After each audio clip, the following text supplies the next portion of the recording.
দিনে দিনে তীব্র হচ্ছে সিরিয়া গৃহযুদ্ধ। একের পর এক গুরুত্বপূর্ণ শহর দখল করছে বিদ্রোহী বাহিনী।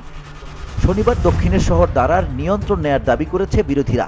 এটি দেশটির ইতিহাসে অতি গুরুত্বপূর্ণ একটি শহর। 2011 সালে প্রেসিডেন্ট বাশার আল আসাদের বিরুদ্ধে এই শহরটিতে অভ্যুত্থান শুরু হয়। ফলে দারার দখল নেয়ার মধ্য দিয়ে ক্ষমতা হারানোর হুমকিতে পড়েছে আসাদ সরকার, এমন খবর প্রকাশ করেছে রয়টার্স। প্রতিবেদনে বলা হয়, সিরিয়ার বিদ্রোহী সূত্রগুলো জানিয়েছে সেনা কর্মকর্তাদের সঙ্গে তাদের একটি চুক্তি হয়েছে। এই চুক্তি অনুযায়ী দারা শহর থেকে সেনা প্রত্যাহার করতে সম্মত হয়েছেন তারা। বিনিময়ে প্রায় 100 কিলোমিটার উত্তরে রাজধানী দামেস্কে তাদের নিরাপদে পৌঁছানোর পথ করে দিতে হবে বিদ্রোহীদের। সামাজিক মাধ্যমে ছড়িয়ে পড়া ভিডিওগুলোতে দেখা গেছে দারা শহরের রাস্তায় রাস্তায় বাসিন্দাদের সঙ্গে বিজয় উদযাপন করছে বিদ্রোহীরা। এ সময় শহরের প্রধান চত্বরে মোটরসাইকেলে চড়ে সাধারণ মানুষের সঙ্গে যোগ দিতে দেখা যায় বিদ্রোহীদেরও। তবে এ বিষয়ে সিরিয়ার সামরিক বাহিনী বা আসাদ সরকারের পক্ষ থেকে তাৎক্ষণিকভাবে কোনো মন্তব্য পাওয়া যায়নি। দারার পতনের সঙ্গে সঙ্গে আসাদের বাহিনী এক সপ্তাহে 4টি গুরুত্বপূর্ণ শহরের নিয়ন্ত্রণ হারালো বিদ্রোহীদের কাছে।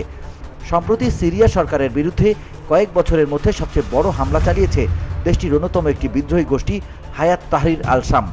কয়েকদিনের মধ্যে তারা দেশটির একটি প্রধান শহর আলেপ্পো সহ বেশ কয়েকটি গুরুত্বপূর্ণ শহর দখল করে নেয় বিদ্রোহীরা।